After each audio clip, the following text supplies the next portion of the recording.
ओम नमो भगवते वासुदेवाय। कार्तिक महात्म्य 16वां अध्याय। सुनो लगाकर मन सभी, संकट सब मिट जाए। कार्तिक महात्म्य का कमल पढ़ो 16वां अध्याय। राजा पृथु ने कहा, हे नारद जी, ये तो अपने भगवान शिव की बड़ी विचित्र कथा सुनाई है। अब आप कृपा करके आप यह बताइए कि उस समय राहु उस पुरुष से छूटकर कहाँ गया। नारद जी बोले, उससे छूटने पर वह दूत बर्बर नाम से विख्यात हो गया। अपना नया जन्म पाकर वह धीरे धीरे जलंधर के पास गया। वहां जाकर उसने शंकर की सब चेष्टा कही। उसे सुनकर दैत्यराज ने सब दैत्यों को सेना द्वारा आज्ञा दी। नेमी और शुभ निशुभ आदि सभी महाबली दैत्य तैयार होने लगे। ऐसे में एक महाबली दैत्य करोड़ों करोड़ों की संख्या में निकल युद्ध के लिए जुट पड़े। महाप्रतापी सिंधु पुत्र शिवजी से युद्ध करने के लिए निकल पड़ा। आकाश में मेघ छा गए और बहुत अपशगुन होने लगे। शुक्राचार्य और कटे सिर वाला राहु सामने आ गए। उसी समय जलंधर का मुकुट खिसक गया, परंतु वह नहीं रुका। उधर इंद्र आदि सब देवताओं ने कैलाश पर शिवजी के पास पहुंचकर सब वृतांत सुनाया और यह भी कहा कि आपने जलंधर से युद्ध करने के लिए भगवान विष्णु को भेजा था। वह उसके वशव्रती हो गए हैं और विष्णु जी लक्ष्मी सहित जलंधर के अधीन हो उनके घर में निवास करते हैं। अब देवताओं को भी वहीं रहना पड़ता है। अब वह बलि सागर पुत्र आपसे युद्ध करने आ रहा है। अतएव आप उसे मारकर सबकी रक्षा कीजिए। यह सुनकर शंकर जी ने विष्णु जी को बुलाकर पूछा, हे ऋषिकेश, युद्ध में आपने जलंधर का संहार क्यों नहीं किया और बैकुंठ छोड़ आप उसके घर में कैसे चले गए। यह सुनकर विष्णु जी ने हाथ जोड़कर नम्रता पूर्वक भगवान शंकर से कहा, उसे आपका आशीष और लक्ष्मी का भ्राता होने के कारण मैं नहीं मार पाया। मैं बड़ा वीर और देवताओं से अजय है।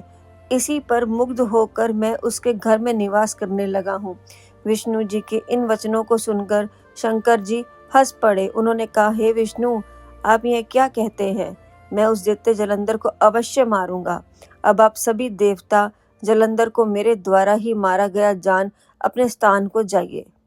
जब शंकर जी ने ऐसा कहा तो सब देवता संदेह रहित होकर अपने स्थान को चले गए। इसी पर पराक्रमी जलंधर अपनी विशाल सेना के साथ पर्वत के समीप आ कैलाश को घोर सिंहनाद करने लगा। कोलाहल को सुनकर शिवजी ने नंदी आदि गणों को उससे युद्ध करने की आज्ञा प्रदान की। कैलाश के समीप भीषण युद्ध होने लगा। दैत्य अनेक प्रकार के अस्त्र शस्त्र बरसाने लगे। भेरी, मृदंग, शंख और वीरों तथा हाथी, घोड़ों और रथों के शब्द से शब्दित हो पृथ्वी कांपने लगी। युद्ध में कटकर मरे हुए हाथी, घोड़ों और पैदलों का पहाड़ लग गया। रक्त मांस का कीचड़ उत्पन्न हो गया। दैत्यों के आचार्य शुक्र जी अपनी मृत संजीवनी विद्या से सब दैत्यों को जीवाने लगे। यह देखकर शिवजी के गण व्याकुल हो गए और उनके पास जाकर सारा वृतांत सुनाया। उसे सुन भगवान रुद्र के क्रोध की सीमा न रही। फिर तो उस समय उनके मुख से एक बड़ी भयंकर कृता उत्पन्न हुई, जिसकी दोनों जांघाएं ताल वृक्ष के समान थी। वह युद्ध भूमि में जा सब असुरों का चवरण करने लगी और फिर वह शुक्राचार्य के समीप पहुंची और शीघ्र ही अपनी योनि में गुप्त कर लिया। फिर स्वयं भी अंतर्ध्यान हो गई। शुक्राचार्य के गुप्त हो जाने से दैत्यों का मुख मलिन पड़ गया और वह युद्ध भूमि को छोड़ भाग। इस पर शुंभ निशुंभ और कालनेमी आदि सेनापतियों ने अपने भागते हुए वीरों को रोका। शिवजी के नंदी आदि गणों ने भी, जिसमें गणेश और स्वामी कार्तिकेय जी भी थे, दैत्यों से भीषण युद्ध करना आरंभ कर दिया। इसी के साथ 16वां अध्याय समाप्त हुआ। इसी के साथ सब बोलिए, श्री कृष्ण गोविंद हरे मुरारी, हे नाथ नारायण वासुदेव